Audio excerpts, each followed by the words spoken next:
shout out sa inyo dyan. Ito ang Federico's Travel to Bicol Part 2. Yan. Yan. Malapit tayo sa Naga. Baka itong sunod na terminal, parang Naga na yata. Pasakaw. Hindi ko alam. Pero alam ko pag ano to, pagkatapos itong ano to, pag hintol itong bus, palagay ko Naga na. Oo, kung pasakaw pa, kung isa pang ano, kung isa pa ulit na ano, isa pang istasyon. Oo, terminal na pagbaba ko. Ayan ang lawak ng bukid. Ayan ang bundok sa Naga.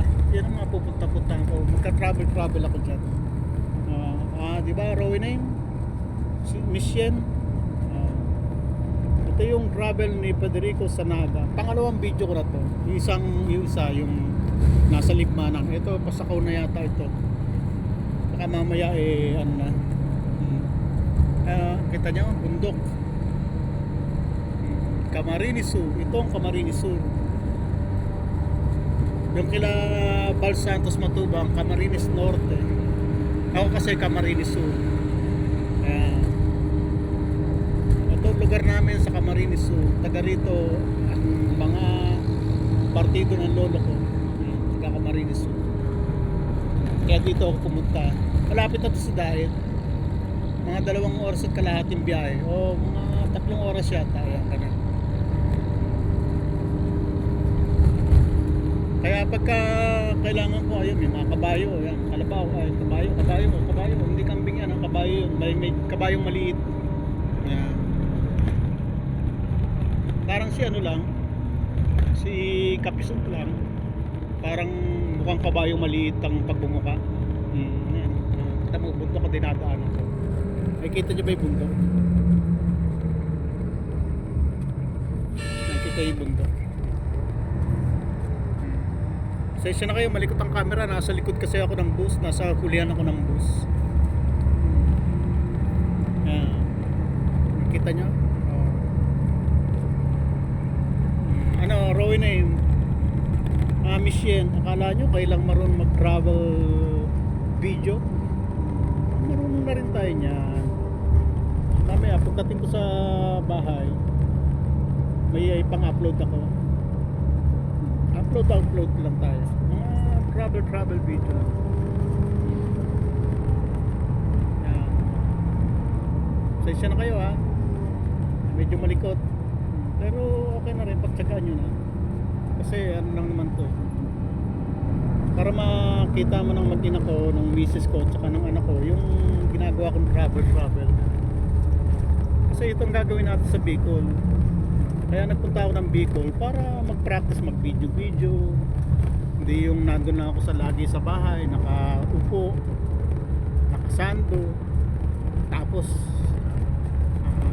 ginagawa, nanahi. Vlogger na tayo. Kailangan natin matutunan lahat yan. Bilang vlogger, bilang YouTuber, kailangan natin na mga travel. Hindi lang naman sila lang marunong. Tayo kailangan mag-practice din. Tama?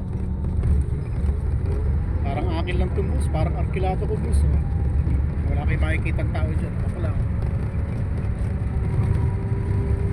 Diba?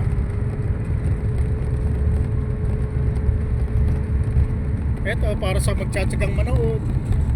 Kung wala nang magtsagang manood sa travel ni Federico habang nasa bus, pagtsatsagaan ito ng mag-ina ko.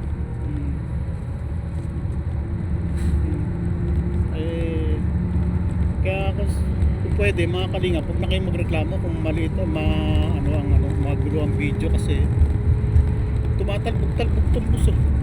Nasa likod kaya ako. Ayan, pero pwede na pagtsagaan yung travel ko. Ito yung panahon ko na, ayan yung bundok, ayan, tingnan nyo ang bundok. Ito ang Camarines Sur. Wala tayong maipapakita mga magandang lugar pa kasi nasa bus ako Hindi ko madidiktahan yung boss kung saan ko gusto dalhin tong magandang lugar. Kung ano yung madaanan natin, yun na lang. Yan na lang. Hindi tayo pwede mag-tiktak. Gusto na yan. Hindi biyahe ng paninda. Ayan. Tsagaan nyo na to. Ito, ginagawa ko to para sa makina ko, para makita nyo kung paano mag-travel. May nakikipagkarera pang ano, may nakikipagkarera pang motor. Oh. Kala mo, aabot siya. Ayan. Naiwan siya. Travel natin. Kita nyo? Yan ang lugar ng lolo ni Pedro. Ano ba yung Kalabaw? Parang ano na. Hindi nyo kita ang ngipin ng Kalabaw. Yan naman, baka. Yan. Yan. Kita nyo yan dyan. Yan. Kita nyo, lawak ng Bicol, ng Camarines Sur. Yan. Ganyan lang tayo. Diba? Pasensya na, malikot. Nasa pusi. Malikot. Matalbog-talbog na naman ng bus. Pero okay lang yan. Tama-tama to. Siguro matatapos tong video na to. Ano na. Nasa ano tayo. Nasa terminal tayo. Nakaligpit naman tayo na okay na to. Pagbaba natin ano. Ano to? Anong eskwela niyan? Filipino-Chinese? Aba? Ayun, may tower pa. Ano kayang tower yun? Anong lugar na ba ito? Pamplona. Pamplona pala ito. May bababa. Tama-tama may bababa. Tumahimik kang ano. Tumahimik kang mundo. Pasensya na kayo kung maingay ang video kasi may makina ng ano, nasa makina na yata tayo ng nasa makina na yata ng bustong kinauupuan ko. May bumabang pasahero. Miss Yen, Rowan, mag-travel kayo sa sarili nyong bansa. Ngayon ka-travel kayo sa ibang bansa at pinagmamalaki nyo pa yung ibang bansa. Bagay, hindi naman natin na ano yung mga nasa taga-ibang bansa. Kaya lang, mas maganda yung mag-travel ka sa sarili mong bansa. Baka namin ni-insulto tayo ni Yen kasi sa kaso ni Rowan kasi pangit na kalagayan ko raw sa ngayon sa Bicol. Anong pangit na kalagayan? Pa-travel din kaya ako. Marunong din kaya ako mag-travel. Marunong na ako mag-travel video. Yan. Ayun, may bubog pasahero. Marunong na ako mag-travel video, di ba, Roy na yan? Ikaw, nagta-travel video ka din, di ba? Habang naka-live ka, nagta-travel ka. Ako, ito. Marunong na rin. Kahit pa paano, natututo. At salamat sa inyo ha. Ginuhan niyo ako ng channel. Kaya hindi ko kayo masyadong ayaw kong kayong kaawayin dapat kasi kayo gumawa ng channel ko, may utang na loob din naman ako sa inyo kahit pa paano kaya lang kayong makulit ayaw nyo akong tantanan. Dahil ayaw nyo akong tantanan, patulang ko na lang kayo kaysa naman sa lagi nyo akong tinitira ng tinitira. Nakaka-irita na kayo, nakaka-ano na kayo. Masarap na kayong patulan kaya yan, laban tayo ha, galingan nyo ha, pagalingan lang tayo. Yun ang hirap ngayon sa inyo. Nakalikha kayo ng demonyo na makakalaban ninyo. Pambira kasi kayo. Sinabi ko na kasi sa inyo na kung ano man ang nangyari sa atin sa Reynas community, yung mga pinagsamahan natin, naging away natin, o kung nag-away man tayo, kung ano man tayo, may mga sigalot man tayo sa community natin, kalimutan na natin. Nagpaalam ako sa inyo na aalis ako ng maayos, wala tayong gulo, wala tayong problema. Pero ano ginawa nyo? Tinira nyo ako ng tinira, katakot-takot na paninira ginawa nyo sa akin. Ngayon sinisira nyo kaya bubuuin ko sarili ko. Ano po, lang naman sinisiraan nyo ako tapos pabayaan ko lang yun. Siraan ang gusto nyo, magsiraan tayo. Pero sa akin, hindi paninira gagawin ko. Ilalabas ko yung totoong nalalaman ko sa community natin. kayo. Ano? Puro chismis. Jowa ko si ganito, jowa ko si ganito. Kabit ko si ganito, kabit ko si ganito. Grabe mga chismoso kayo.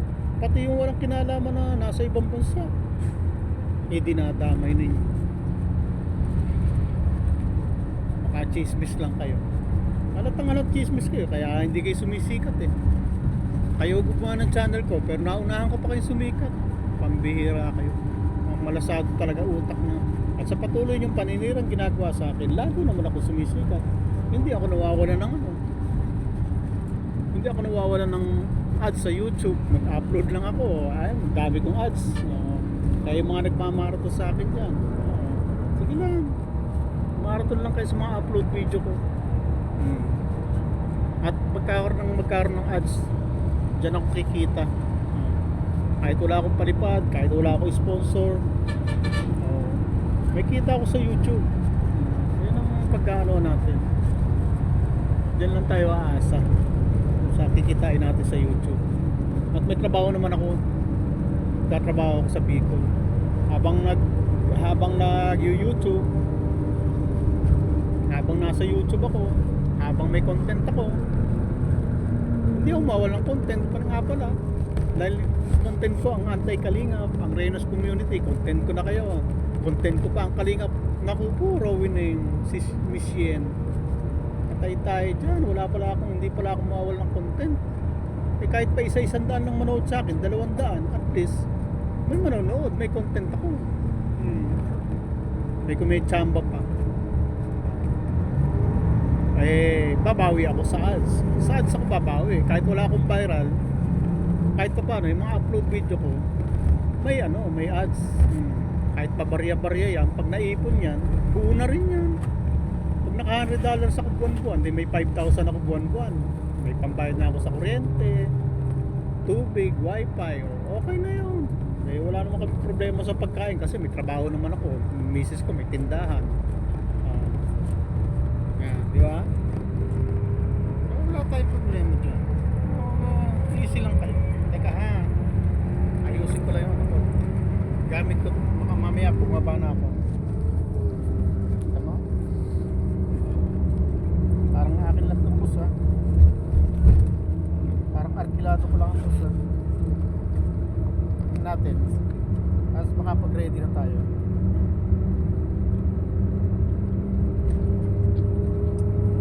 Ilang minuto ba? Tama?